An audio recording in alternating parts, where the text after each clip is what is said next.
Greetings, I am Tom Earl. On this week's episode, we talk stories of healing and survival with Dania, Sumiyah, and Neda. Check it out.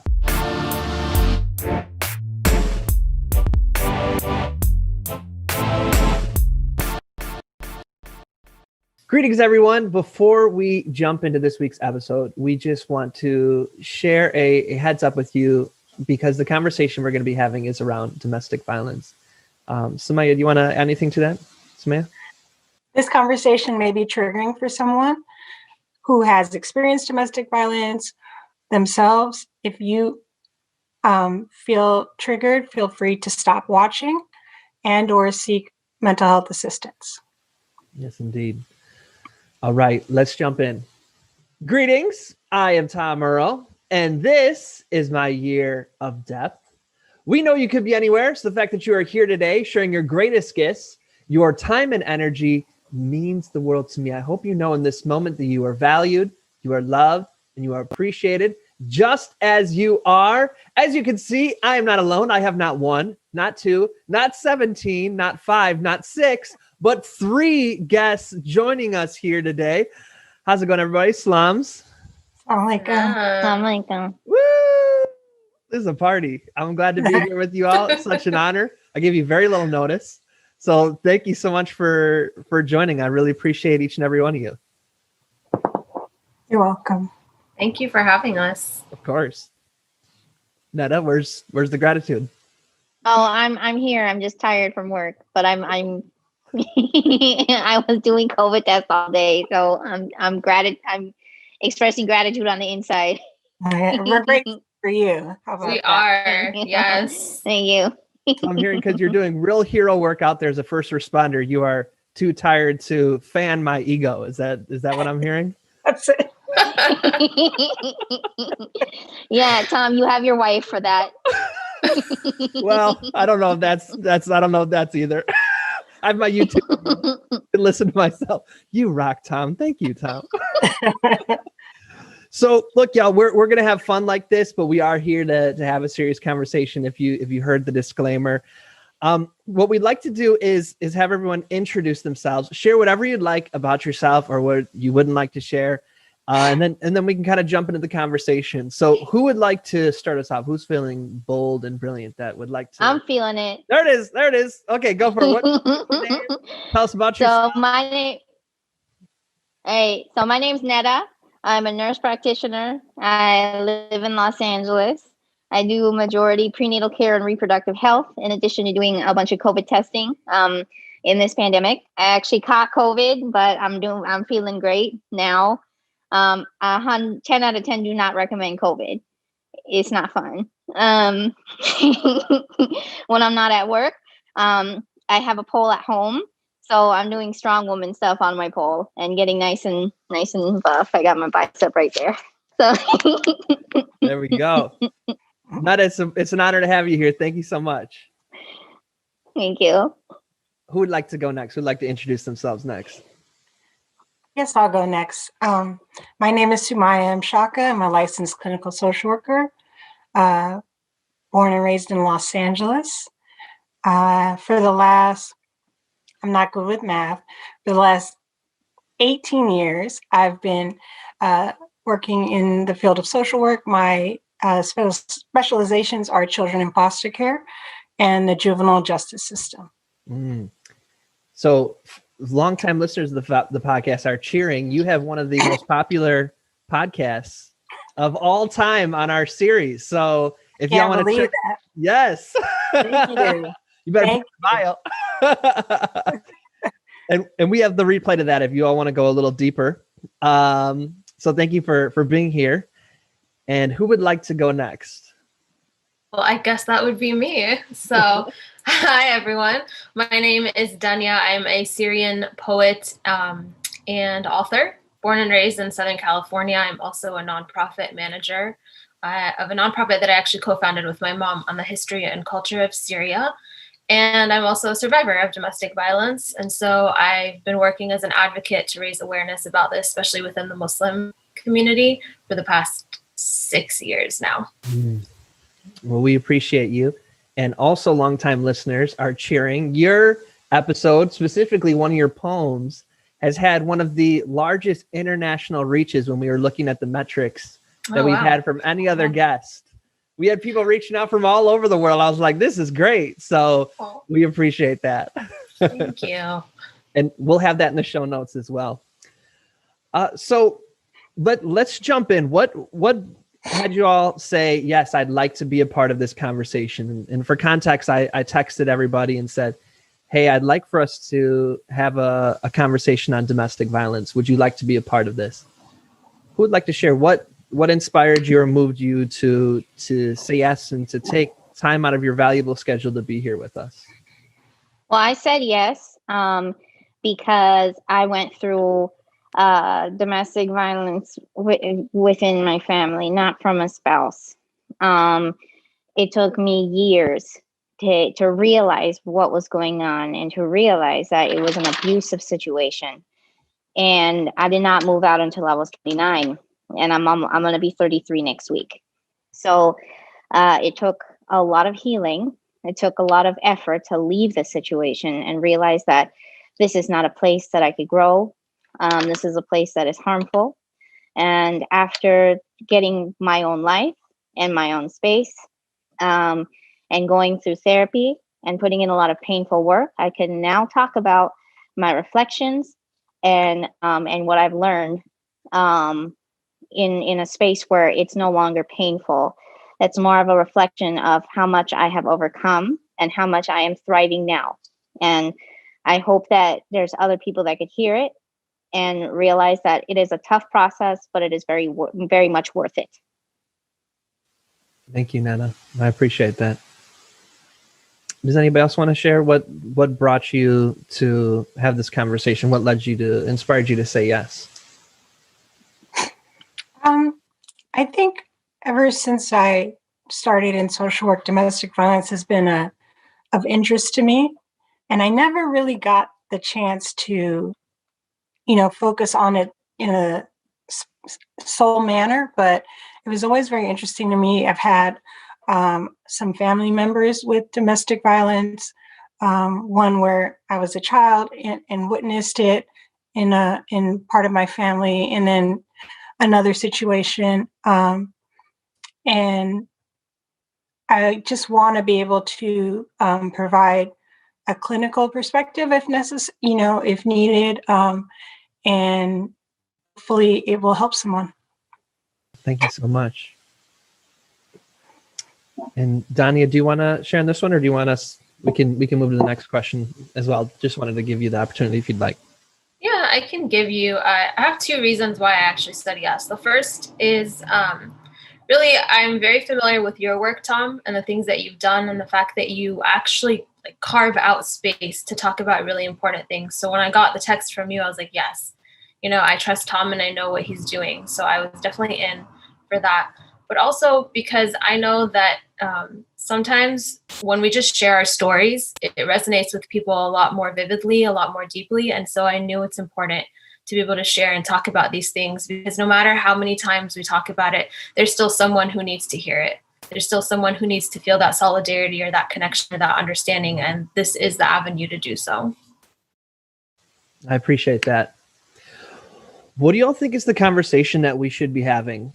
I see when we have this conversation, not just in the Muslim community, but in the general community, kind of around hot fire issues, or something comes up and it captures everyone's attention for a news cycle and then it's done. But it doesn't seem like there's ever really a deeper, meaningful, or productive conversation around domestic violence. What do you think it doesn't have to be even a starting point. What's just one point or something we should be talking about when we think about or start to have this conversation?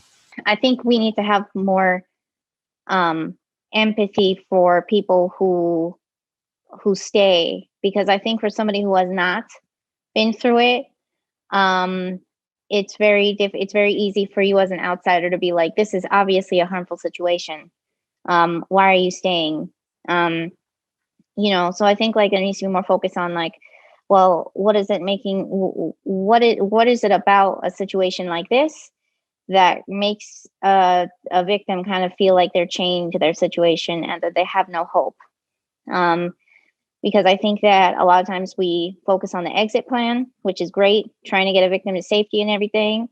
But sometimes I feel like there's not as much focus on why people stay. Why is it so difficult to be in that situation? And why do people feel hopeless? Thank you, Neda. Does anybody want to add on any of their thoughts?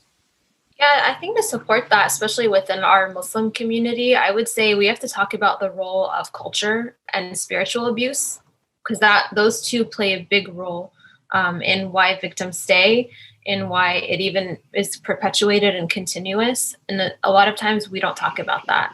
And the other thing that we don't talk about very often, or it's just slowly starting to come up, is the nuances of domestic violence, because a lot of times people just assume it's the one thing, something physical, violent like that, and that's it. And they don't realize that there's actually a full spectrum of different types of abuse that exist in the world, and they're perpetuated because of cultural traditions or religious misconstructions or misconstrued information. And that's utilized to, keep a hold on the victim and justify certain actions. I agree with you, Dania and Neda. And I also think that it's important to note that domestic violence exists across all types of religions, all types of relationships, socioeconomic status. Like there's no one who's safe in terms, from possibly becoming a domestic violence. It can happen to anyone, if that makes sense. Yeah, I agree with y'all. And I think sometimes we also focus on domestic violence kind of being in between two people. Mm-hmm. We don't focus on who it's never, I don't ever feel like it's just between two people. There's a lot of enablers of the abuser around them, within families. It's not just between like the adult child and the parents. It's everybody else who's pressuring that kid or the adult kid to stay in that situation. Same thing within spouses. It's not just a dispute or abuse going on from one spouse to the other. There's other enablers around the situation. Could be in the form of bad advice, could be in the form of having friends that need to feel reaffirmed in the same situation because they are tolerating something similar. I think we need to just kind of realize that it's kind of like a family system thing a lot of the times, that it's many times someone's being scapegoated and there's other people just enabling the situation. It's not just two people. I remember hearing survivor stories sharing how a phrase I heard a lot is, I never thought that this would happen to me, or I never thought that I would be this person. And it was reminding me of what you were saying, Sumiyah, that we have, I think maybe because of TV or media or the portrayal of domestic violence, that we put it in this like stereotypical way of people, and that could never be me. Right. Like it happens to one certain type of person. Yeah. Yeah. So for somebody who's listening to this, who's resonating with anything that we've been saying, whether they're experiencing it themselves, or maybe they feel like, well, I think somebody's going through this, but I don't know what to do, or maybe I'm giving bad advice. Does anybody want to share any reflections, or what do you wish that people would have done, or what does support look like in whatever part of the situation that you're in? I wish people would have stopped telling me to do things in the name of something religious. It's not helpful if I'm being told that, like, well, if you keep enduring it for like the sake of Allah or whatever, they're your parents, like, it's kind of, we're taught to have kind of like an endurance for suffering. And the more that you could tolerate, the more religious character you have, especially if you're a woman in these situations. Your value is how much you could put up with, because if you can put up with more, if you can put up with more suffering and sacrifice a part of yourself for the sake of somebody else who's on the hierarchy, in this case parents, right? you're a strong character. You're a strong who yell back if you react to that abuse. Then you are the one who is weak in character because you lost patience. You owe it to so and so to have patience, and you should have that patience, that sabr or whatever, for the sake of Allah. So the onus is never put on the person doing the abuse. It's we shouldn't have to hold them accountable because they have done so much. So yeah, I think it's just reframing it in terms of being the strong woman and everything. It's not helpful. This is not something that we should be praised for, and that's what I was getting praised for, and that's what kind of kept me in that situation. Is because it just kind of rewires your brain. It kind of rewires your behavior. You reward yourself based on how much you could tolerate and how you didn't fight back that one time. I appreciate that, Neda. Does anyone else want to jump in on that? I can speak from my experience. To be honest, throughout the relationship, I didn't really recognize that it was domestic violence. And I think that happens a lot, especially within communities that have such a stereotypical view of what domestic violence is. So it took me a while to realize it. And if I'm going to look back and maybe wish for something or the type of support I could have gotten a little bit more, I think we as survivors or victims need a little bit more patience. Like Neda said, people are very quick to tell you pressured advice, like do this or do that. And I think I wish I had the space where I could actually exhale for a moment to myself and process everything. And I would have been able to pick up on red flags that I was ignoring or certain scenarios. I know it's hard for a lot of victims to find a safe space to think or to get out or to go. But if you do have, a set of friends, or if you are someone who you feel like a friend might be going through this, I would say just offer them a safe space where they feel like they're allowed to unload what they're thinking. Because sometimes it's just inner thoughts that reveal things, and we try to suppress them when we're in such abusive situations as like a defense mechanism. Like Neda said, it rewires your brain, and you're constantly told like, I need to be patient. I need to be a better fiance, a better wife, because I'm obviously doing something wrong. And you're not realizing that it's actually just all this gaslighting and manipulation and psychological destruction. And it took me a long time after I got out where I was like, oh, I'm thinking clearly, and I'm actually recognizing what I kept misconstruing in my vision because of all of the pressure. So just having that safe space that you could provide your friends, or your friends could provide you if you're unable to get out or to seek therapy or get help because you're in such a dangerous or difficult situation. It looked like you're about to say something, Sumiyah. Was I mistaken? I was debating. I saw there's always like a look people have when they're about to unmute. It was like there and then not there. I mean, I feel like a lot of people may not know what to do, right? When someone they love or care about is in an abusive situation or seems to be in danger.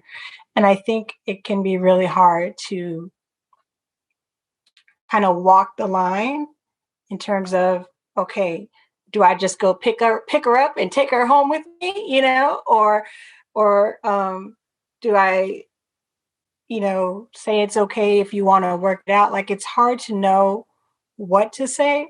But I think going back to what Dania was saying, just saying, hey, you know what? I want the best for you. I want you to be safe and healthy. And if there's any way that I can help, I'm here for you. Doesn't matter what time of day, doesn't matter what I'm doing, I'm here for you. But you got to mean it, right? You got to be ready to jump in the car and they're like, I need you to come get me right now, So think about that before you offer that help, because it could mean life or death for someone. One thing it has me thinking of too is there's so little accountability of, usually the perpetrators. I know it's not always, but the perpetrators are usually, especially I think in intimate partner violence, are usually men that are the perpetrators.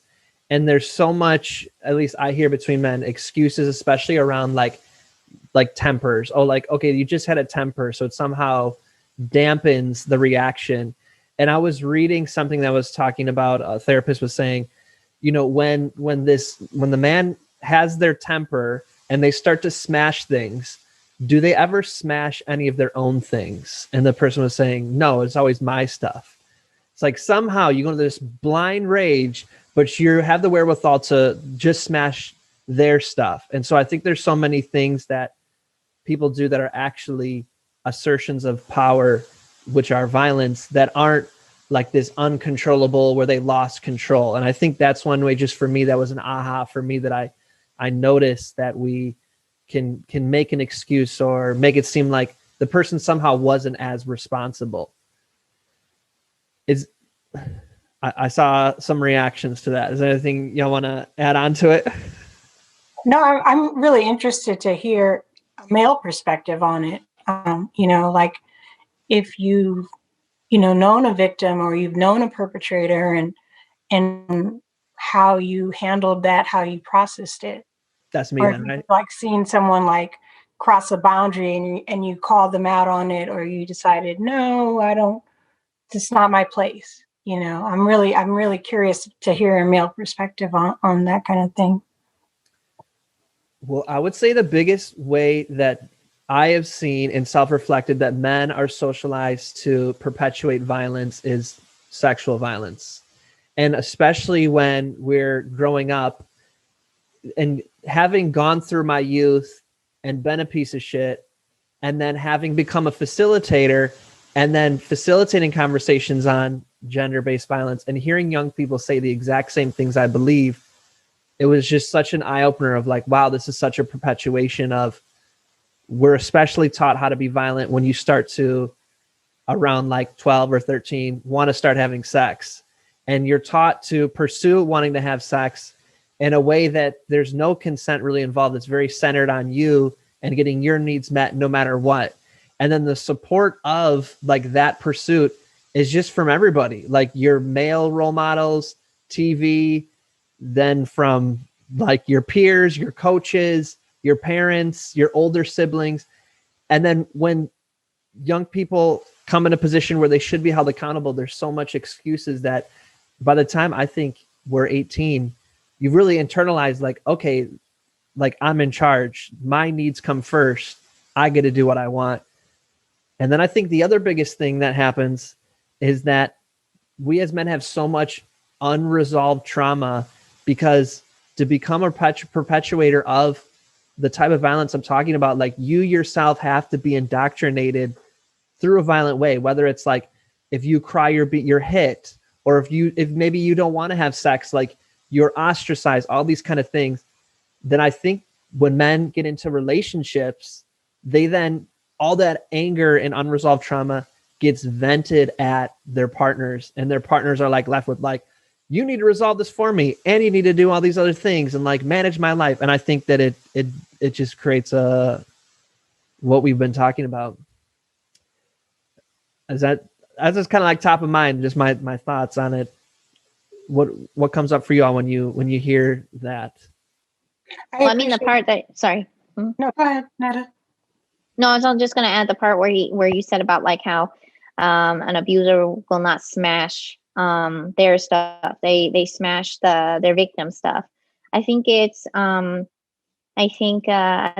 example that I relate to is when the abuser says like, oh, I can't help it. There's always some excuse for their behavior in the moment that they cannot control their emotions. There's something causing them to make them lose control, and they often blame that shit. I mean, sorry, I can't cuss on this. They blame that stuff on the victim. And one thing I learned in the whole process is that, like I had a parent that knew how to act in public, but somehow lost control with me. That's when things started. Is my stuff wouldn't get damaged, but in the moments that they would make excuses about how they treated me, saying that they can't help but they lose control, but they could totally control their behavior among the people that they're trying to hide themselves from. So they know what they're doing.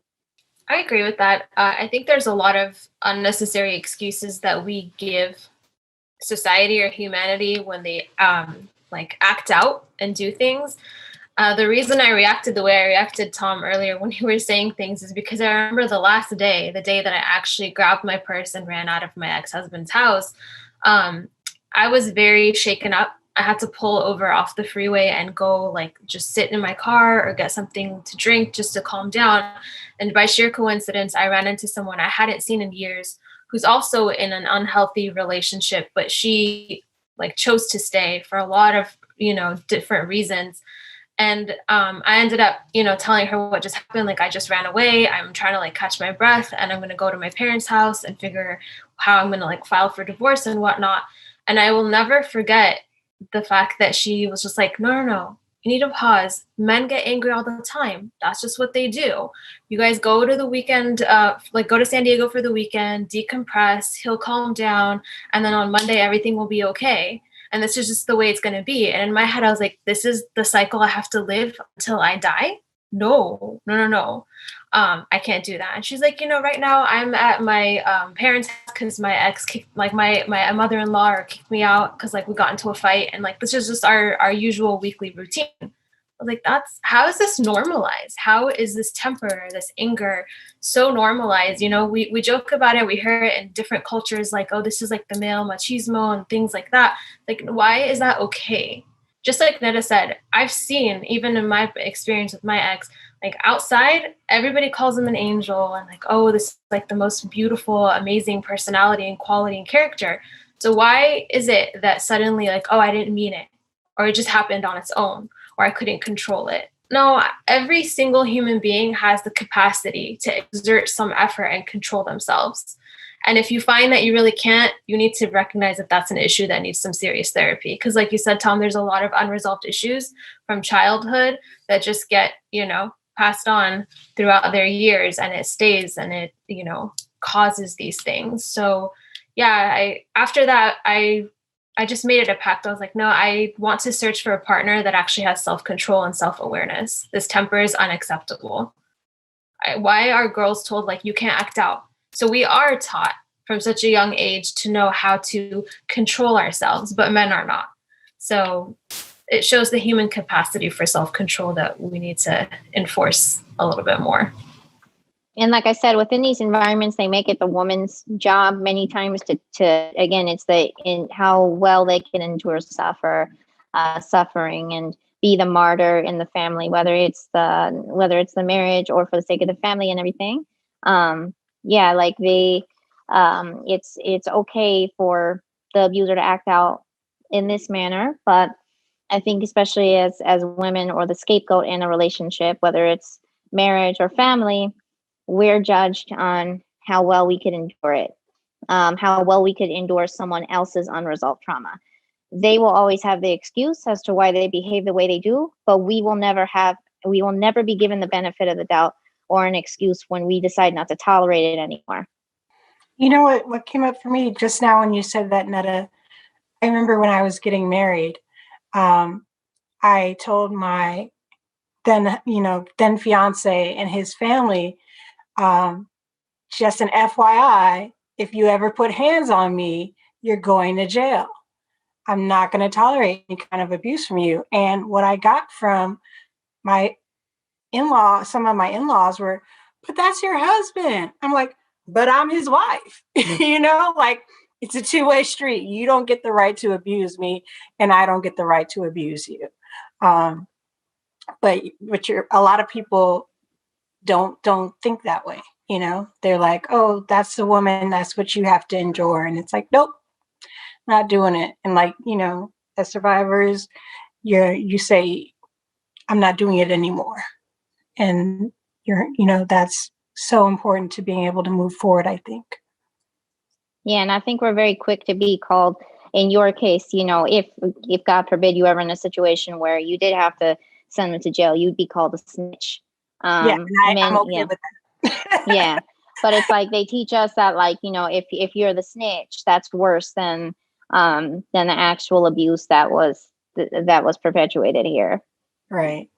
And maybe it's because I'm a social worker, and I've seen it so much in my work that to me, it's just very like, nope, I can be a snitch. That's fine, because guess what? There are laws, and everyone's should be held accountable for their behavior and their actions. Period. I noticed that there is such a concerted effort, especially I think in the social media age, of men to shut down any sort of accountability. And then you get this like, oh, they're making it up, this false fear of being falsely accused, which like rarely ever happens, because it's such a mirror of, okay, if I agree that what that person did is wrong, then wow, what am I doing? That makes me a piece of shit. And, you know, I would just encourage for men going through that I know that is painful. I know for me, having become self-aware of my own process, it was that I was experiencing abuse as a young person. I didn't know what to do with that pain. So then I would inflict that upon other people. And so then when it was especially happened when I started, you know, working through my own stuff. But then when I started working with young people who are my age and seeing, oh my God, you're doing the exact same thing that I did.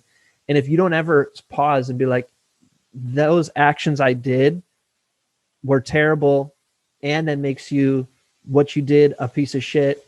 If you don't own it and evolve and make like, you know, restore it, you know what I mean? But if you just ignore it and pretend like what you're doing isn't wrong, you're just going to keep perpetuating it. And like we're saying, society will cover up for you.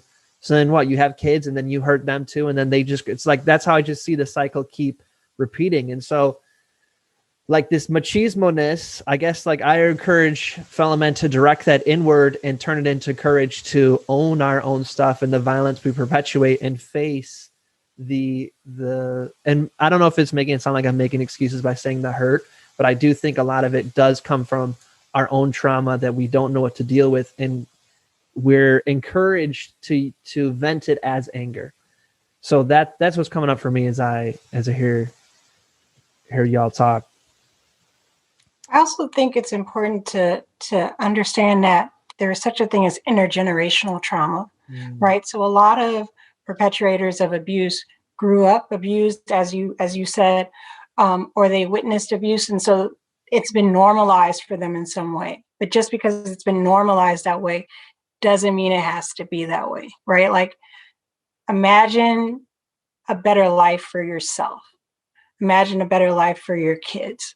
Imagine not being there if you don't get out of a situation for your kids, and what that would be like for them. You know, as a social worker, I could see trauma played out, you know, cross generation and cross generation, and who's going to be the person to stop it? You know, if you don't do anything, like you said, it'll just continue. So I'm really, I'm just in awe of every survivor I meet for saying it stops with me. How y'all doing?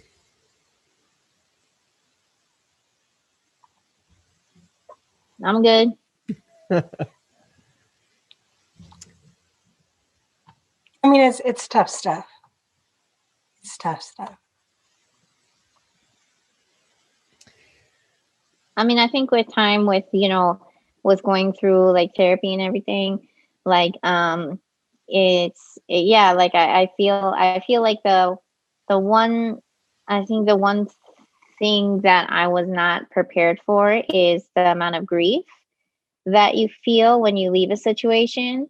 Because I think most people, when they think about someone who left abuse, it's like, yay, like I'm free now. Like, no, it doesn't. You don't feel happiness from freedom. In the moment, it feels like this is what you had to do to get out of that situation. In my case, it was I had to get my apartment. I had to have a key and my lease and a bed ready before I made it apparent that I was moving out finally. It was not like yeah, I get to have my own space. It's like, no, I have this apartment because where I'm at is awful. It's, you know, and you know, I remember like the first wedding that I went to just a couple of months after I had moved out. It felt like I was watching a funeral.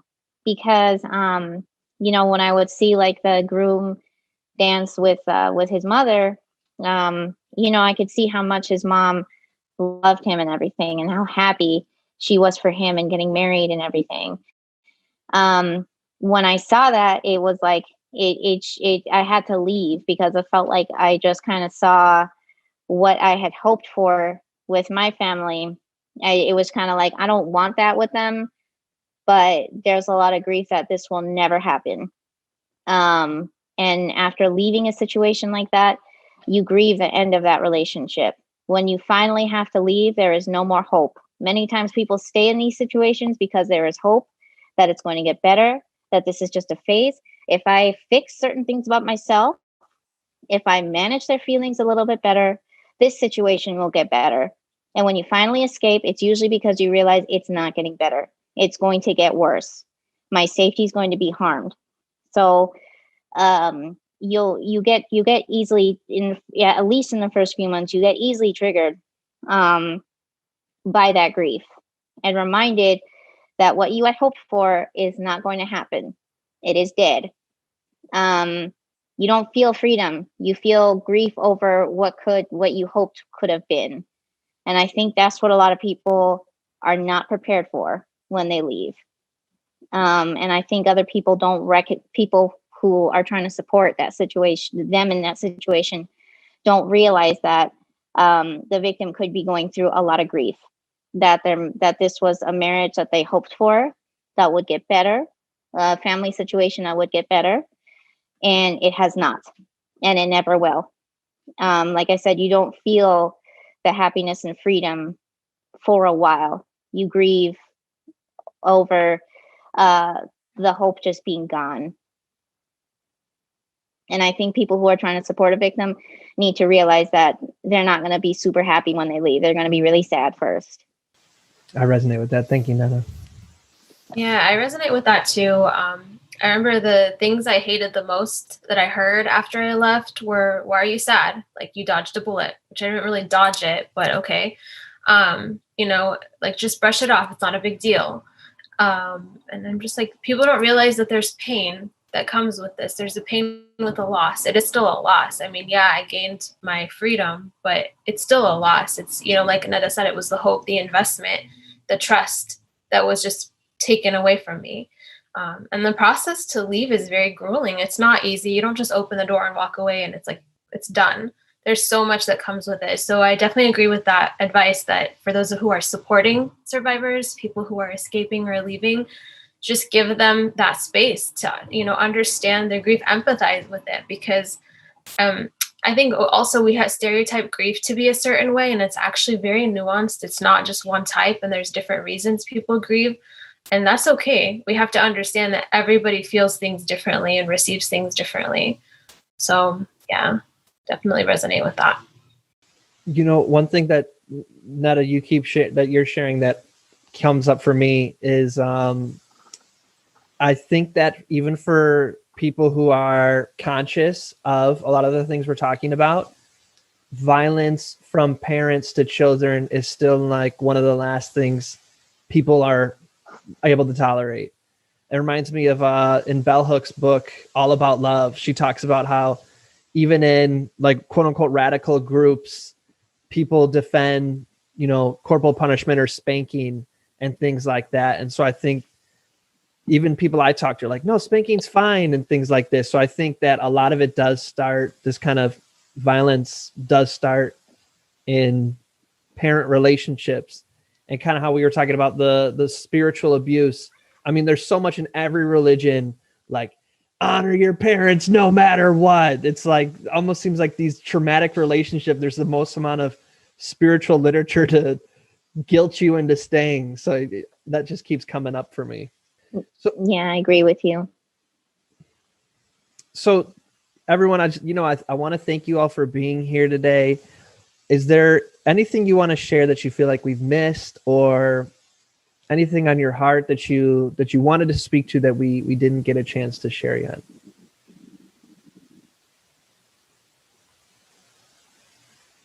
Maybe I can talk some about possible warning signs and lasting effects of domestic violence, especially as it relates to, as you might see it in children. A child might be what we call hypervigilant. So that means they're always kind of on the lookout for danger, real or imagined. They may overreact to like a loud noise or someone raising their voice.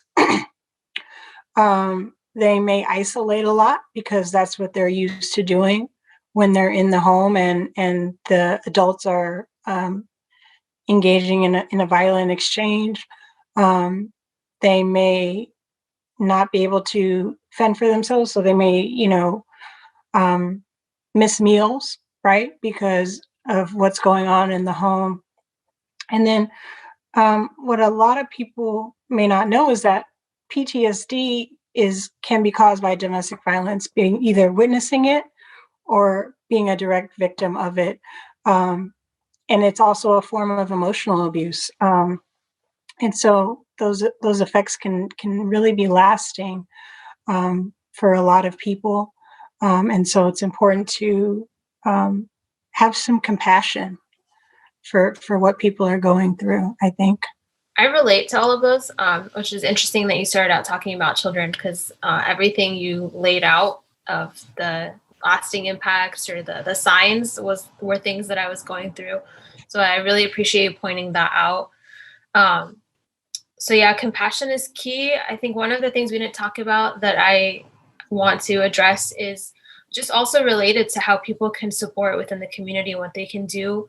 Like you said, Sumiyah, very early on, no one is immune technically to becoming a victim, whether it's within parent-to-child relationship or spousal abuse. Anyone could potentially become a victim, because I think you said this to me, Sumiyah, a long time ago, when I had a moment where I was actually being victim blamed by someone, and you came to my defense at that moment and you said, abusers are like socially trained to be this way. They're raised so they can pinpoint things like weaknesses to capitalize on. So one of the things that I heard a lot was, how are you stupid enough to get caught in an abusive relationship? Don't you have a graduate degree? How are you dumb enough to get caught? And that happened more than once. So that is a very stupid question to actually ask. So I really recommend that people kind of pay attention to the way they address or talk to survivors and victims. Really avoid all types of blame, because there's no fundamental foundation to creating this kind of blame. A lot of times there are many reasons why a relationship like this starts, or how it is established. So I really want our communities to start reflecting inwards on the way they talk to survivors. And then, just offering a lot of kindness, compassion, understanding, and awareness to that. And then the other thing that I face a lot is, because of my experience, I kind of got pushed into activism about this, and I'm very passionate about talking on this subject and raising awareness and doing different art therapy events related to it. But I still have a lot of people who tell me that I should stop, because, as a good Muslim woman, you shouldn't be talking about these things. You should be over it by now. And they equate activism with not being over the relationship or the abuse itself, which just illustrates a lot of lack of education and awareness. So I just want to highlight that, for those of us who talk about these things, the three of us here, we're not coming here from a place of, severe hurt and we're not over it. We're coming from a place of strength, recovery, and things we want to share to support and empower other people and raise awareness for men and women, people of all genders and sexual orientations, to end this and stop the cycle that keeps perpetuating, because we're constantly silencing one another or utilizing spiritual abuse as a mechanism to control, or victim blaming and shaming, which really does nothing but continue this cycle. So I wanted to point out those things, because I still hear those comments about how I got caught into this relationship and why I'm still talking about domestic violence, as if when I left it just ended miraculously across the world. Like, that's not how it works. And so I want us to kind of build a world where we're able to talk about this a lot better. We're able to talk to each other in a much more compassionate manner, and hopefully change the system, change the cycle. And people really be reaching with victim blaming. I remember years ago, I was with Dania at like a at like this like open mic thing, and there was a dude that basically was suggesting that when you have a big wedding, when you have a wedding in public, it puts more evil eye on the marriage. And I'm just like, I mean, I have that dude blocked, but to this day I want to punch him in the face, because like it's just so bizarre to me that, like, y'all will find y'all will find any, like, that's not even how evil eye works, like, assuming it exists or whatever. It's like y'all will find any superstition, except the actual problem in front of you, which is a dude got violent. It's like, I had a public wedding, like, all right, this is an excuse for me to be violent because someone cast an evil eye on me. It's like anything to defend their men. You know what? I just want to make sure no one's feeling left out. We're often saying he as a perpetrator and she as a victim, but it's important to remember that it can happen the other way around. It can happen female to female, male to male, as Neda talked about a lot. Parents to children. So there's no like set type of person or gender of person who is a perpetrator of domestic violence. I just think that's important to note. I think we get used to referring to it in a certain way, but it can happen in all different kinds of ways. I appreciate that. Well, I can share, you mentioned, Dania, art and creativity and activism. And I know for me personally, I was at something called Southern Fried, which is a huge Southeastern poetry slam competition. And so we do, this is too much details, but I'm already so deep in the story, I have to continue. So we do like, competitions during the day, but then at night, like till 5 a.m, you just in little corners do poetry. And it just stuck out to me. Almost every corner you go in, a poet would be doing some sort of poem on abuse that they experienced. And it just like stuck out to me. And after that weekend of hearing that, I sat down and wrote down my poem where I was finally able to say that I'm a survivor of abuse. And then I started going to all types of different nonprofits and organizations that were for people. And I think a lot of men might experience this who had my experience. Then I started to recognize the trauma that I've gone through, all the grief and damage that it's done to me as somebody who is a survivor of abuse. But then I have, which I keep mentioning, had to almost so own that how I've channeled a lot of that hurt as a perpetuator. And so I do think that there probably are a lot of men who went through what I went through, where you're like juggling both. Like, I am both a perpetuator and a survivor. How do you come to terms with both of these, heal from the one and take ownership of the other? So if, I guess, just speaking about that, if any other men are out there that are experiencing that you have to go through, that you can't push it down because you're afraid of owning your own thing. And so what you all have been saying, poetry, not a huge one for me, but therapy, nothing can replace therapy. Well, that was a nice anything else round. Anything else come up for y'all that you want to throw to the... Yeah, I want to say something. Yeah, let's do it. Yeah, I feel like therapy really killed my stand-up like career. Because like before, when I was living at home and I had all this like unrecognized pain and everything, it was like when I was doing stand-up, it was like a high to get like all this validation from people, from me making fun of whatever pain I'm not admitting. So it was like it was a way to kind of be like, these people don't have power over me. Like, I could laugh about this situation or whatever. Like, I'm not enduring any abuse, whatever, but it was like with doing stand up and getting validation from audiences, it was like, I feel like I was able to kind of like create my own character. And this character was just like, they're entertained. And this was how I would be most accepted and validated and all that. And then I went to therapy and I moved out and got out of my situation, got into a happy relationship.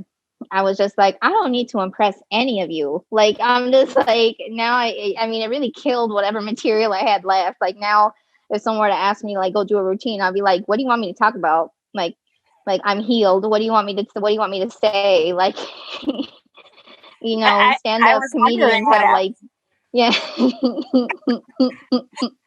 Yeah, like stand-up comedians like suffer from depression and anxiety for a reason, like and and I remember like I think like when I was like a kid and I was not really I did not have the most emotionally attentive parents, and I would be watching like stand-up comedy on Comedy Central a whole lot. And I remember like my first exposure to like comedy as a coping mechanism was like there was a comedian when I was like 14.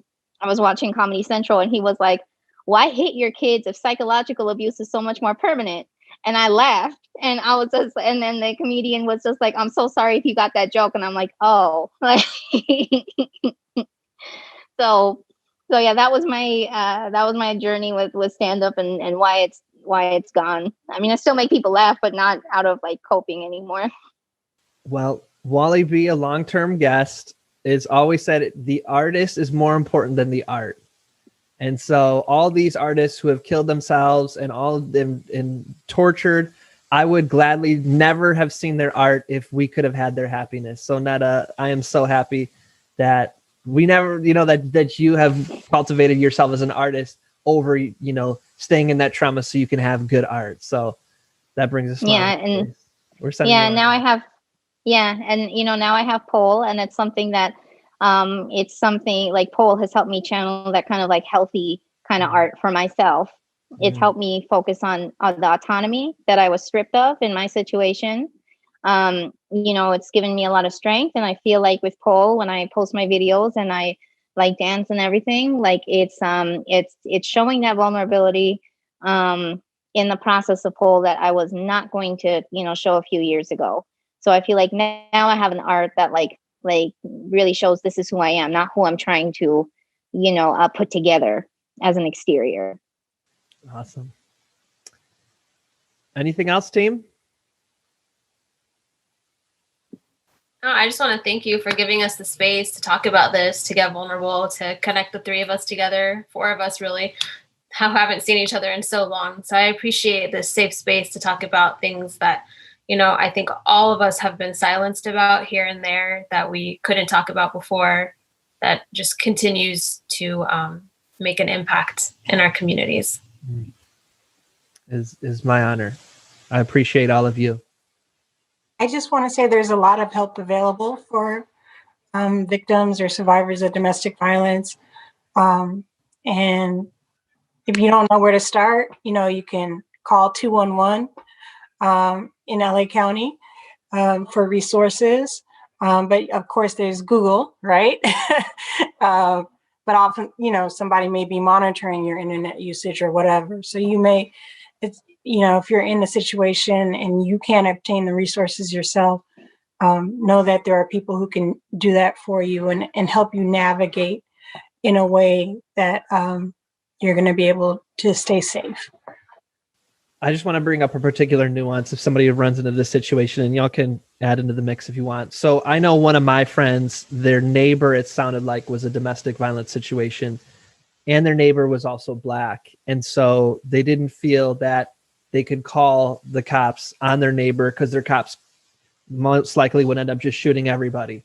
And so what their strategy was to try to, in the moments where the abuser was gone, start to insert safety, either by putting random things subversively on the elevator or in the women's bathroom, or if they saw her making eye contact. That was kind of the way that they started to channel safety without, where they would feel so helpless hearing something going on, but didn't feel they could, call an emergency services to step in. So just want to add that if that's a situation that you're experiencing as somebody who's trying to be an ally to somebody who's experiencing abuse. Yeah, I had some neighbors that I called the police on multiple times. It wasn't, their ethnicity wasn't a factor in like how you're saying, but that is an important thing to think about.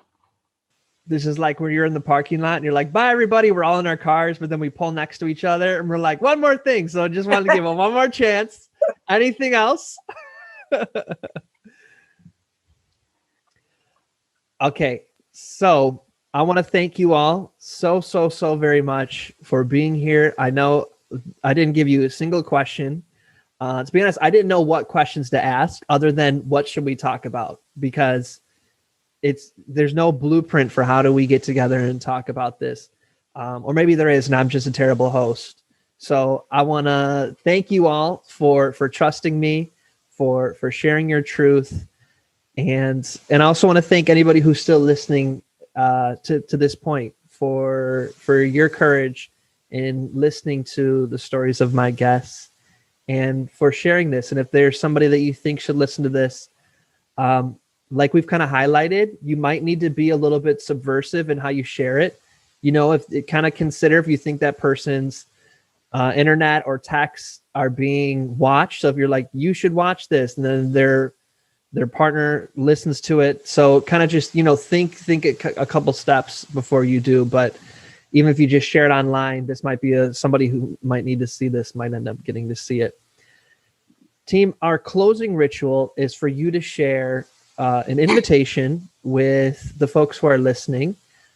So it can be an invitation that you want them to do, to think about, to read, to discover, to become. What is your invitation? And before you give your invitation, if you want people to reach out to you, if you want folks to listen to your poetry or take your fitness class or anything like that you want to plug, this is also shameless self-promotion time. So shameless self-promotion only if you want. And then what's your invitation? So whoever would like to start us off, feel free to jump in. I'll start. I invite you to try something that is out of your comfort zone. Try something that is an activity you normally wouldn't do, because that's what worked for me. When I was on ClassPass one day, I was like, I want to take a break from swimming, and I saw a pole studio, and I was just like, I want to learn some hoe stuff. So I just went, and I was like, I'm prepared to be laughed at, for being the hijabi in a pole class. And it ended up being the most welcoming space I've ever been in. And now I've never been as physically strong as I am right now.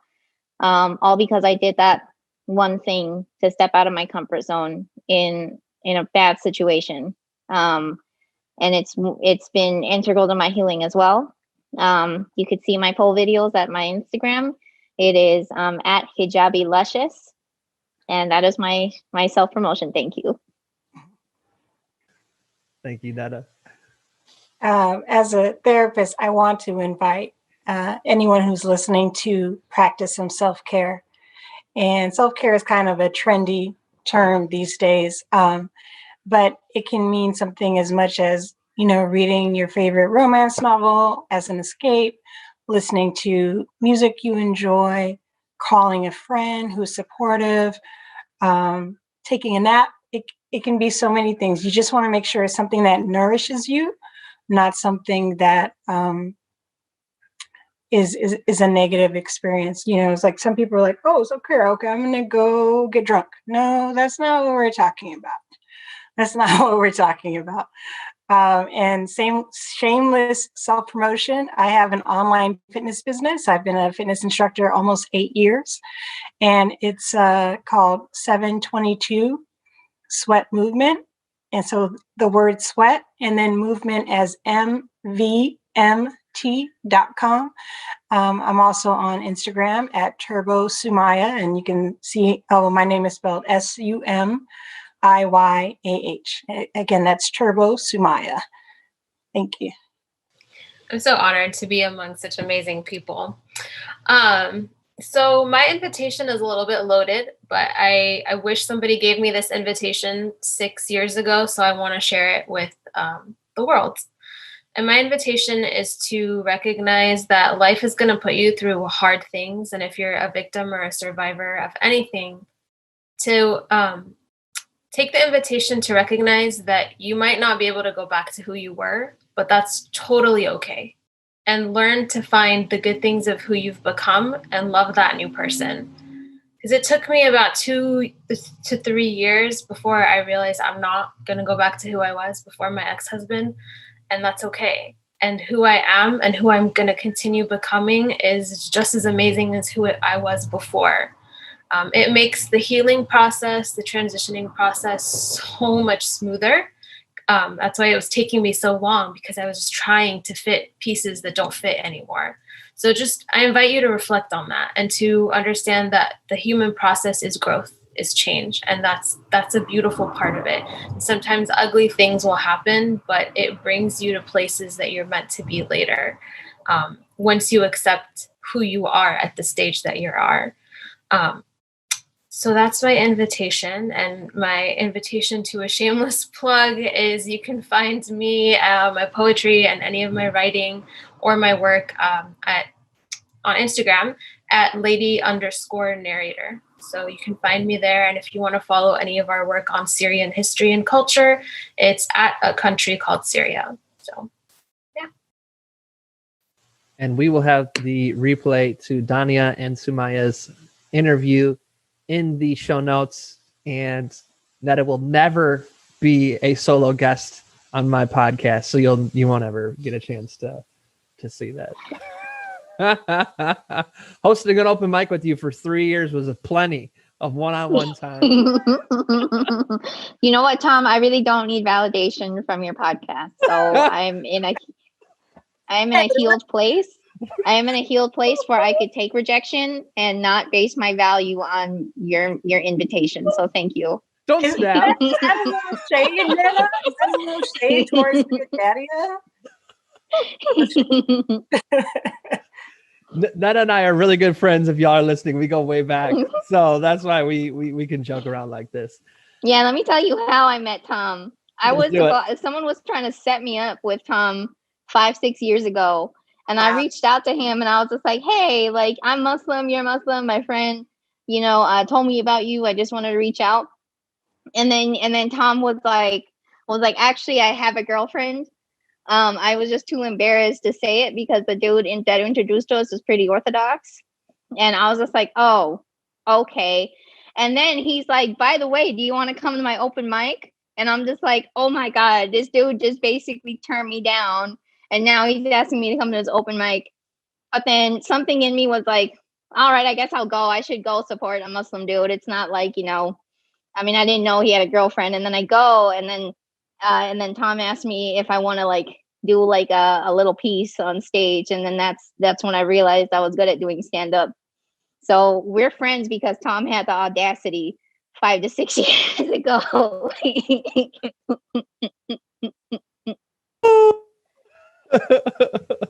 You're the best, Neda. I love you.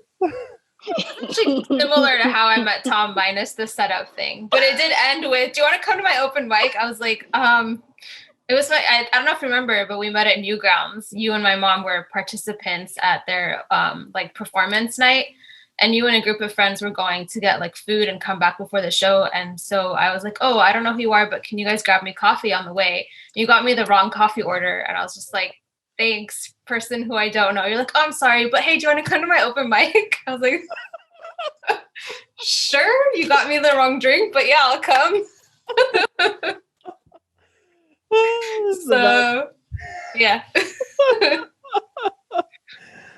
And I'm not clear. I don't know if I remember how we met, but I know that when I met you, I was like, oh, that's Neda's friend. It was sometime after you and Neda. Did he invite you to the open mic though? Because like that's what matters. I think that would have been triggered by your story. So I don't think so. See, Tom, you're known as Neda's friend. You're not known as your own person. I'm popular and you're not. Well, now that you're an influencer, I'm gonna build on that for sure.